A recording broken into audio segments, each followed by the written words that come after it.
श्री स्वामी समर्थ. स्वामी आज उठल्यापासून पप्पांना चिकटून होता, कारण पप्पांना होती आज सुट्टी. म्हणजे आज दिवसभर पप्पाची शिफ्टी आहे स्वामी. त्यानंतर आमचे लेबर लवकर आले होते आज. फक्त मी नाश्ता बाहेर मागवला आणि चपाती भाजी बनवायची होती, पण ते लवकर आले होते 9 वाजताच. त्यामुळे मी चपाती भाजी बनवायला घेतली. पण ह्या स्वामीचं मध्ये लुडबुड असते.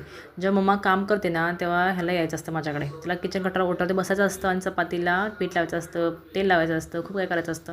त्याला मी काय केलं, मी चपातीचं पीठ दिलं आणि त्याला म्हटलं बाहेर जाऊन तू कर, काय करायचं तुला ते. त्यामुळे तसं करत होता. पप्पा आहेत घरी, पण आता पप्पाकडे जाणार नाही. जेव्हा मम्मा काम करते ना, त्याला मम्माकडे यायचं असतं. त्यानंतर त्याचे पप्पा बोलले की समलचे हेअरकट करून घेऊन येतो म्हणून. तर स्वामी हट्ट करायला लागला की मला पण त्यांच्यासोबत जायचं आहे म्हणून.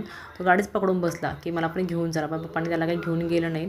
स्वामीला मीच घेतल्यानंतर स्वामीला घरी घेऊन आले. त्यानंतर ह्या आई काम करतायत, तो त्यांच्याशी गप्पा मारतो. त्यांना सांगतो मम्मा का आई इथं टाका, तिथं टाका. आणि चिवताईने बघतो, चिवताईने खाऊ घालतो. हा आमचा स्वामी सुपरवायझर आहे आता. आणि ही गाडी ना स्वामीची आहे, पण दादा गाडीवरती बसतो आणि स्वामी त्याला धक्का देतो आहे. आणि आज काम ना एवढंच झालं आहे. त्याने फक्त आज ही भिंत बांधलेली आहे आणि अजून खूप म्हणजे खूप अजून 4-5 दिवसाचं काम बाकी आहे.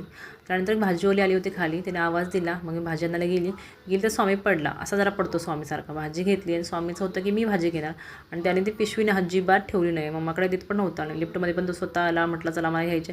घरी पण ठेवत होतं पिशवी. तर मला म्हणतो मग तो फोटो काढ. घरात तर एवढा पसार होता की मला सगळं आवरायचं होतं, पण स्वामीचं चाललं होतं की आज फोटो काढ म्हणून. आणि तो शेजारच्या घरी पण जात नव्हता. जेव्हा काम असतं मला तो खरंच कुठं जातच नाही. मी त्याला उचलून घेतलं आणि तेव्हा ते ठेवलं आणि म्हटलं साफसफाई करायला लागले.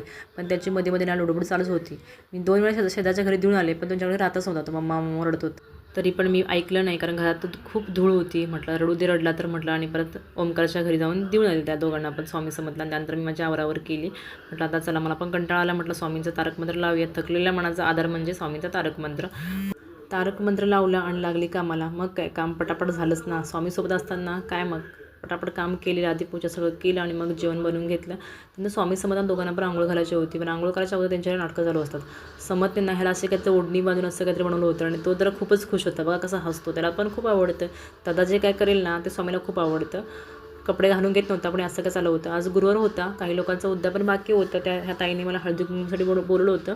त्यांच्या घरी मी आले आणि त्यांना म्हटलं की ते फोटो काढतात, म्हणून त्या पोज देत होत्या. पण फोटो नव्हता, व्हिडिओ होता. मी ठरवलं होतं की आज साडी घालून जाईन हळदी कुंकुमसाठी, पण घरात एवढा पसारा होता की इच्छा झाली नाही साडी वगैरे घालायची. त्यानंतर दुसऱ्या घरी आली, तिथे पण हळदी कुंकुम होता. मला हळदी कुंकुम लावलं ना की स्वामी पण म्हणायचं की मला पण लावा, आणि त्यांना परत रिटर्न लावत होता तो.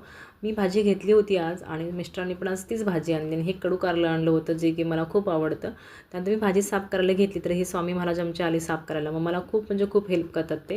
म्हणजे हेल्प त्याची अशी असते की डबल काम असं असतं त्याची हेल्प.